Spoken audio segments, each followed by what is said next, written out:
we have a lesser but still tangible awareness of the fact that colleges today often teach alarmingly little, and that they sometimes suppress viewpoints that do not align with the progressive identity politics driving many in the academy.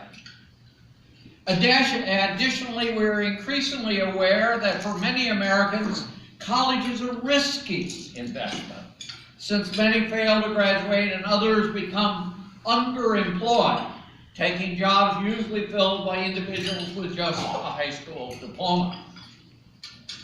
Beyond that, there are many other issues.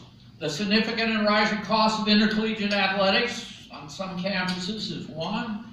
The imprecise and clearly inefficient governing mechanism is a second problem. Some here know about what I'm talking. The appalling lack of due process and student disciplinary actions is a third. The growing scarcity of male students is a fourth. At many schools, for every 2 men, there are 3 females. While campuses brag about their commitment to diversity and inclusion, they make little effort to have equal gender representation, probably because doing so would be politically incorrect among the chattering classes and noisiest groups who perceive that females are an extremely oppressed minority. I would not make that statement in some other rooms, by the way. There is much to talk about, little time, so I will concentrate on the economics of higher education. Why is it so costly? And a few things we can do about it. When I entered an elite private school, Northwestern University, over 6 decades ago, the tuition fee was $795 a year, which is under $7,000 in today's dollars. Today, Northwestern's annual tuition fee, excluding room and board, is $56,232, 8 times as much. A similar pattern exists with state schools. When I started at my mid-quality state university, Ohio University, in the mid-60s, the tuition fee was $450, which is less than 1/3 of what it is today, even correcting for inflation. Now, the higher education establishment usually stresses 2 explanations for rising costs.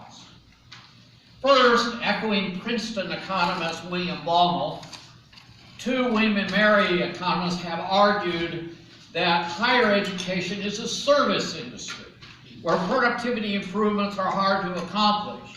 Teaching is like theater, like acting in King Lear or performing Eine kleine Nachtmusik.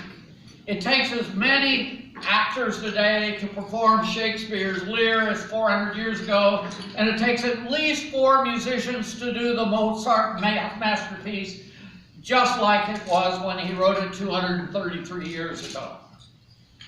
Professors require compensation increases like other professionals, and as salaries rise with productivity in the general economy, they need to rise in higher education as well, which necessitates higher fees to cover increased personnel costs.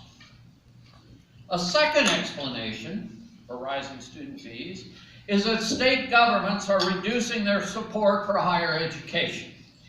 Whereas in the 1960s, state subsidies covered 50% or more of university budgets, now they only finance 10 to 30, 35% of them, necessitating higher fees.